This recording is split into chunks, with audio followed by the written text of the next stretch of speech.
Hello and welcome. In this training, I will show you how to conduct a brief, efficient REBT session. Your goal is to quickly identify what is driving distress, challenge it, and help the client develop more adaptive beliefs, emotions, and behaviors. Begin by identifying the activating event, or A. Ask, what happened? What situation are you reacting to? Then identify the critical A. What part of that situation is most upsetting to you? Keep this focused and efficient. You are identifying the target situation, not taking a full history. Next, assess the consequences, or C. Break this into 3 domains: emotions. How did you feel? Distinguish O functional emotions, e.g., concern, sadness. O dysfunctional emotions, e.g., anxiety, depression, rage, behaviors.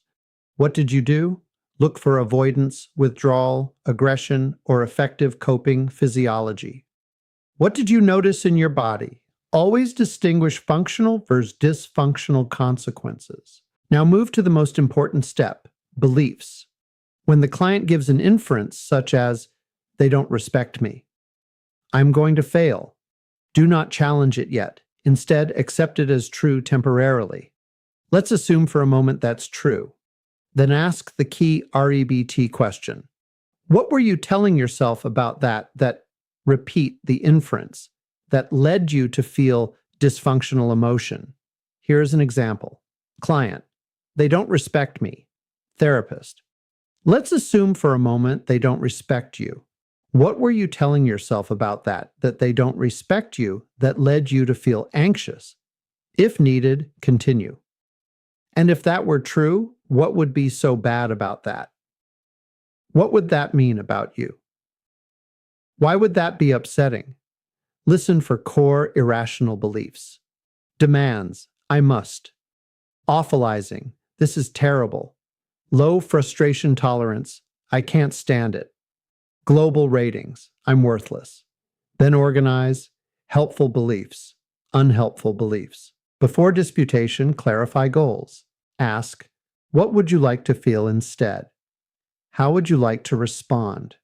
Guide toward. Approach goals. Engage, communicate, try. Avoid. Pure avoidance goals, not feel anxious. Now begin disputation. Remember, you are not disputing the situation or the inference. You are disputing the belief about the situation. Conducting a pragmatic or functional dispute. Ask, is this belief helping you achieve your goals? What happens when you think this way? Here is an example of another dispute, an empirical dispute. Do not ask for alternative interpretations of the situation. Instead, evaluate the belief itself. Where is the evidence that this situation must be the way you want it to be? Where is the evidence that it should not be this way? Where is the evidence that this is awful, meaning completely terrible? Where is the evidence that this is too much for you to handle? Where is the evidence that this makes you, or them, globally bad or worthless?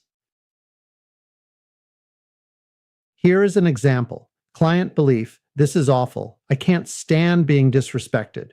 Therapist, where is the evidence that this is awful rather than very unpleasant? Where is the evidence that you can't stand it, given that you are here discussing it? Key point, you are testing the accuracy of the belief, not reinterpreting the event. We also help our client develop new effective beliefs. Help the client construct flexible, rational alternatives. Examples, I prefer respect, but I don't have to have it. This is very unpleasant, but not awful. I don't like this, but I can tolerate it.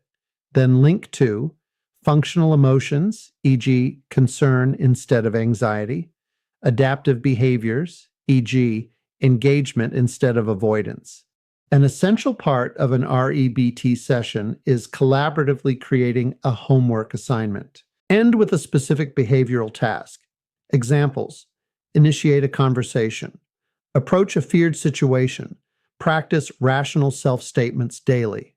Ask, what are you willing to try this week? Insight must be followed by action.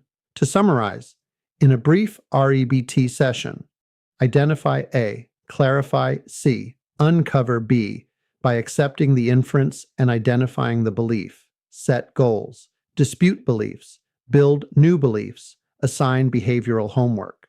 With practice, this process becomes efficient, focused, and highly effective.